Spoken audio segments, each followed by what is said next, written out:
What's up, guys? It's Coach Grant with First Down Training, and today we're going to be breaking down 3 tips for wide receivers to improve their press releases and a common mistake that wide receivers make off the line. So the first mistake we're going to talk about, we're going to show a bad example of this, and then we're going to show a good example of this. So you need to make sure that we are always on the offensive with the press release. You don't want to be doing dance moves behind the line of scrimmage. I don't want to be operating laterally. I want to get into the DB and threaten him vertical. Now, before I show those 2 examples, fellas, we're going to be traveling out to 6 different states this offseason for 2-day training camps for quarterbacks and wide receivers. So we've already been to Tampa, we've already been to Tampa, Florida, Newark, New Jersey, Phoenix, Arizona, and Houston, Texas. So now we're going to be coming out to Atlanta, Georgia, Columbus, Ohio, Chicago, Illinois, Dallas, Texas, Nashville, Tennessee, and Los Angeles, California. So if you guys are local to one of those 6 states and want to get some working with myself for 2 whole days, it's 4 hours of training each day. We'll have DBs out there for wide receivers to work on one-on-ones, and it's small groups. We're not making this a big, 200-kid camp like you're used to. We're limiting spots to only 10 to 12 guys per position group. So very first link in the description below, fellas, if you'd like to come out, get some working with us, if you're local or would like to travel out to one of these locations. Let's get started with this video. So now, first things first here, when we come off the line, we got to make sure that I'm not doing what this receiver just did. DBs are taught to stay disciplined, and in press coverage, what are they supposed to watch? They're supposed to be watching your hips. So if your hips and your body is not threatening a DB vertical, do not expect him to move, right? So when you come off the line of scrimmage and you are going here and your first step is lateral, like let's say this is the line of scrimmage, right? The top of this white right here, the sideline. You're not taking any steps that go vertical. Everything is going lateral and everything is outside of your frame. So A, you're not going to have explosion, and B, this DB is not going to bite on anything. DBs want to stay square. They want to kick step. They want to watch your hips, and they do not want to let you get off the line. They want to force you to have to try to run around them so they could get hands on you and reroute you to the sideline or wall you to the sideline. So what I would tell this receiver if I was coaching it up is like, hey, with your first step right here, you got to actually step almost at like a 45-degree angle. You have to bring your hip, bring your shoulder with it, because that's what puts him on the alert. DBs, the only time that they're going to open up when you're facing a good, talented DB is if I'm actually running there, I'm actually threatening him there. So we have to make sure that with my moves off the line, to get him to move off the platform, I cannot be going lateral. I want to operate almost at like a 45-degree angle, still keep range, don't run into him, but make sure that we are threatening him vertically. So now I'm going to show you guys a good example of this, right? So this receiver, a lot of lateral movement, and you see the result. So now we're looking at Michael Gallup. Pretty much the same release, that like triple step release. You see, he's got a ton of separation.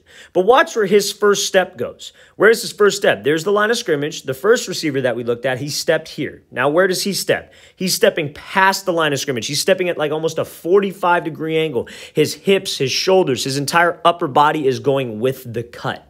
Now, a lot of people will say to me that, oh, you don't want to step that wide because it's going to be outside of your frame. Now, when we look at the last clip, I'm going to rewind it real quick to the last clip. You look at his first step. That's outside of his frame, but look where his body stayed. His body did not move, right? Now, Gallup in this clip, his first step, you see how far he was able to go, but look what came with the step, his hips and his shoulders. You can step outside the DB's frame. You can threaten him vertically. You just have to make sure, what I like to say is, your hip is attached to your foot. That is what attacks a DB. That is what threatens a DB, and you see, that is what moves a DB. Now we can set him up back inside. You see how far he's stepping outside the frame, but his hip and his shoulder, everything is coming with it. So I say this, fellas, because to improve your press releases, the first tip, you have to make sure we are threatening the DB. We are trying to attack him. We are offensive-minded, not I'm just going to do all these fancy moves behind the line of scrimmage and give him a foot fire and hope he jumps. It is calculated. Let's threaten him vertically. Let's threaten him by crossing his face, because that's what forces a reaction out of him. There is nothing about this that looks like a fade right now.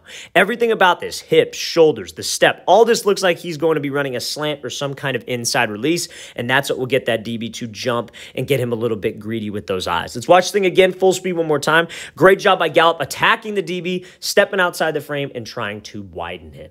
Now, second tip, fellas, that you need to understand is that it is not, you never want to force a release, okay? So a lot of times, what coaches teach, and again, there are situations where you must take a specific release. They call them MORs, right? An MOR is a must outside release, right? But usually when you're doing an MOR, you're probably not getting the ball, right? Unless it's maybe like a goal line fade or unless it's maybe like a comeback situation, whatever it is. But most of the time, fellas, you do not want to force the release based on the route.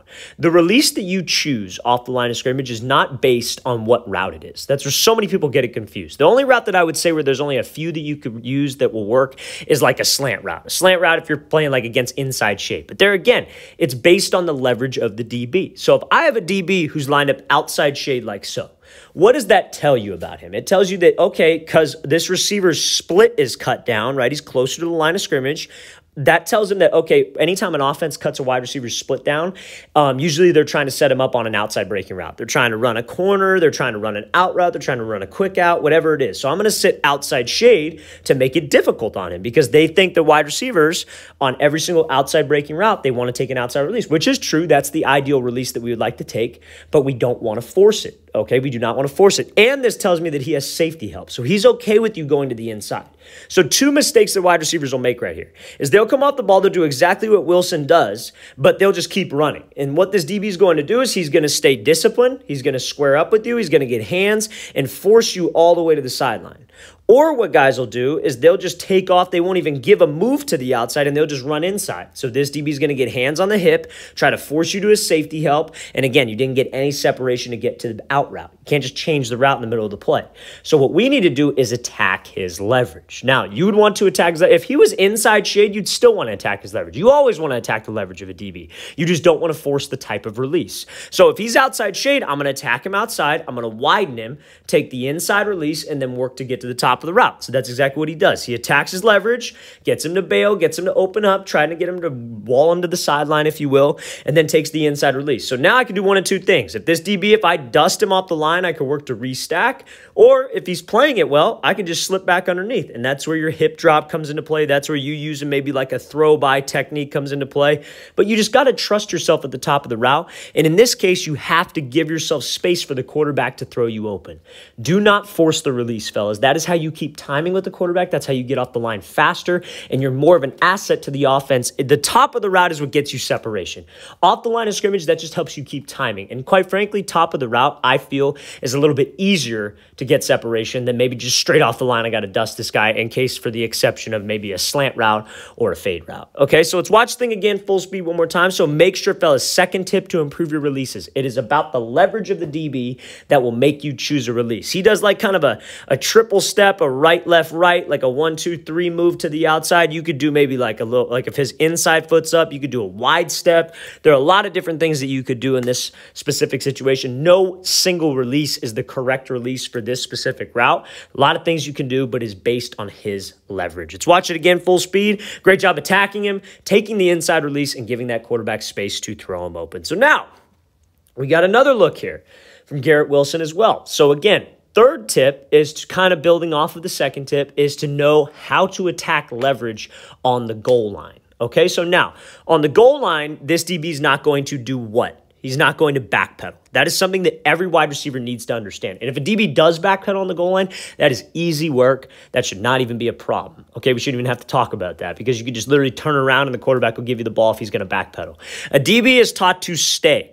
Stay here. Do not backpedal on the goal line. So if he's inside shade, what do we need to do? This is a goal line fade route. So let's play this thing full speed. So he attacks him, gives him a move, and then it's just a foot race to the back corner, and he's able to win that jump ball, right? So if he's inside shade, we got to know that if I attack his leverage, he's probably going to sit right there. So you got to understand range with the DB. So when we come off, and this goes for a lot of different situations. This goes for, if you're running like a slant route to the outside, you got to understand the way he's thinking. He is going to sit right there. But we attack his leverage like so. And again, he probably backpedaled a little bit too much. He backed up a little bit too much than some people would like. But we attack his leverage, same concept. I just don't get too close to him. I don't take my time with this. I break it off maybe a little bit sooner. Come off the line, you see how he's attacking his leverage, but he's making that move with plenty of space in between the two of them. Because if he gets too close, this DB is just going to sit there and get hands on him, right? We want to keep some range. We want to keep some space. Obviously, you don't want to be making the move too far away because that gives him time to recover,